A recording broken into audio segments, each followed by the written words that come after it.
est parti avec Jordan. Allez, qui va nous faire une petite c'est parti. présentation du centre.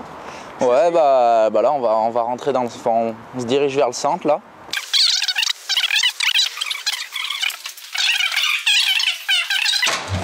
Voilà, c'est ma chambre. Impeccable. Salut. Hop. Là, bah, c'est Frédéric Michalak, là, c'était un peu mon idole quand j'étais jeune, puis bon, bah, maintenant aussi, mais voilà, quoi, je l'aime bien.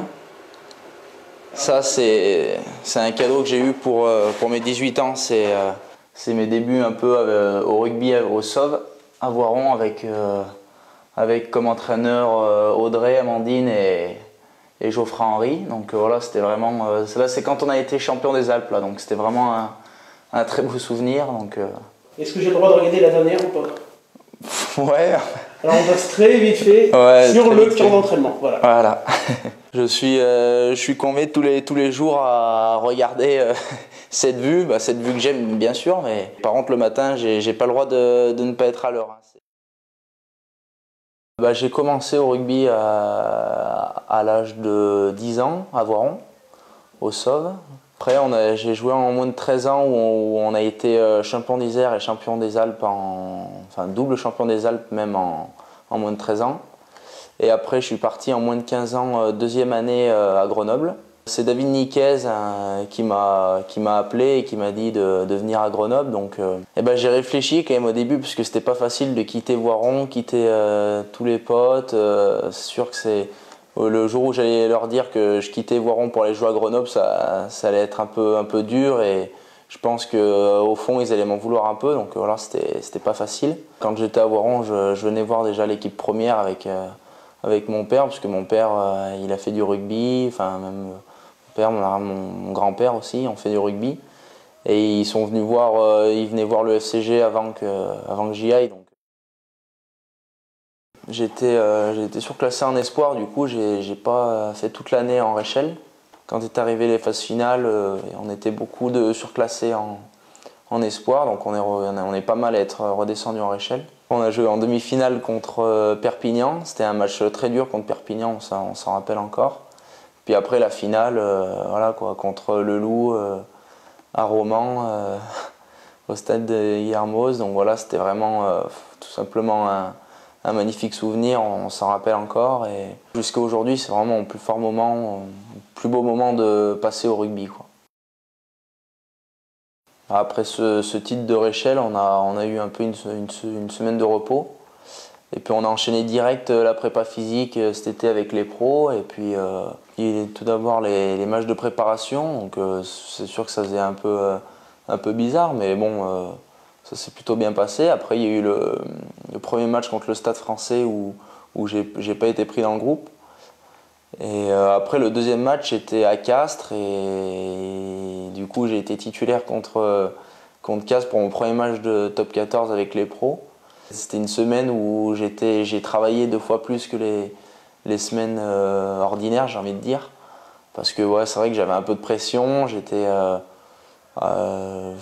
petit peu anxieux. Après, on me disait qu'il fallait pas que je me pose trop de questions, donc c'est ce que j'ai fait. Je me suis pas posé trop de questions. J'étais vraiment fixé sur mes objectifs de ce match et de me dire de tout donner et puis d'essayer de faire un match à Castres chez le champion de France en titre comme un match espoir, quoi. Mais ouais, de jouer en top 14 cette année, ça m'a un peu tombé dessus. J'ai eu peut-être un peu de chance, puis peut-être que j'ai fait une bonne prépa aussi et j'ai bien travaillé.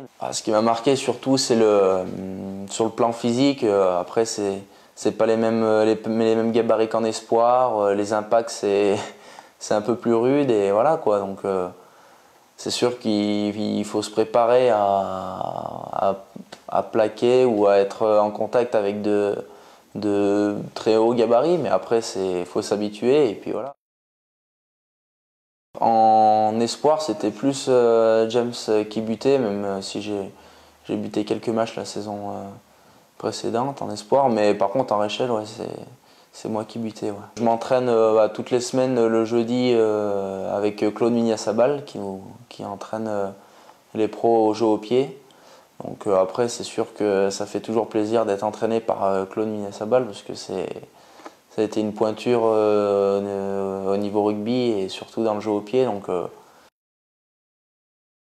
James est un très bon joueur. J'ai joué toute l'année précédente en espoir la saison dernière avec lui. Donc ça fait plaisir maintenant de voir où il en est. Et puis surtout il le mérite parce que c'est un très grand bosseur.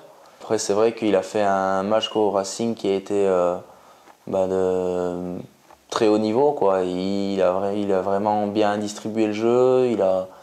Il a eu un gros pourcentage de réussite au pied. Qu'on soit à l'entraînement ou sur la mise en place ou même sur le terrain en match, d'avoir des joueurs qui nous aident, et en étant jeune, c'est toujours plus facile et puis ça fait toujours plaisir. C'est qui t'aide? Donc il y a Rida Jaouer, Fabien Gigenbacher, Florian Faure sont des joueurs un peu cadres de l'équipe et qui, même en étant cadres, ils arrivent à faire la part des choses et à dire aux jeunes joueurs ce qu'il faut faire ou pas d'ailleurs. Je me suis fixé comme objectif d'être un peu plus régulier, quoi. Et puis d'être surtout dans la continuité de ce début de saison, de faire de bonnes performances, que ce soit en challenge ou en top 14 si j'ai la chance de jouer encore en top 14. Je fais un DUT technique de commercialisation. Donc là je suis en 3e année, c'est un peu plus dur que les années précédentes, mais bon, faut que j'arrive à lier un peu les deux, le rugby et les cours, parce que même les pros nous le disent, c'est important. J'ai pu rencontrer des agents, mais à ce qu'on m'a dit, et puis je me fixe un peu à ce que me dit mon père. Non, pour l'instant je suis un peu trop jeune et j'ai pas besoin d'avoir un agent. Donc,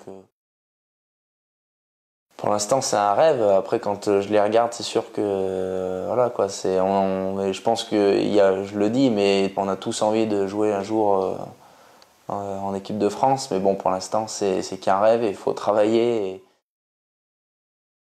Je vois Biarritz descendre. Après, l'autre, franchement, je pourrais pas miser 1 euro pour dire qui c'est qui va descendre. Donc voilà, quoi. Après, bien sûr, je vais pas dire Grenoble parce qu'en plus, je le pense pas.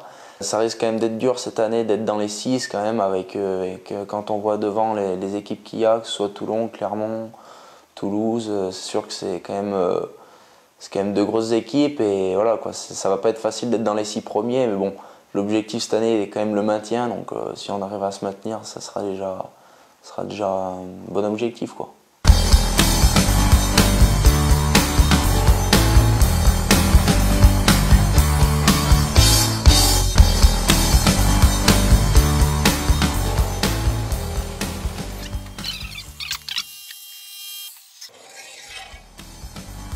Voilà. Tu veux un sucre? Non, merci.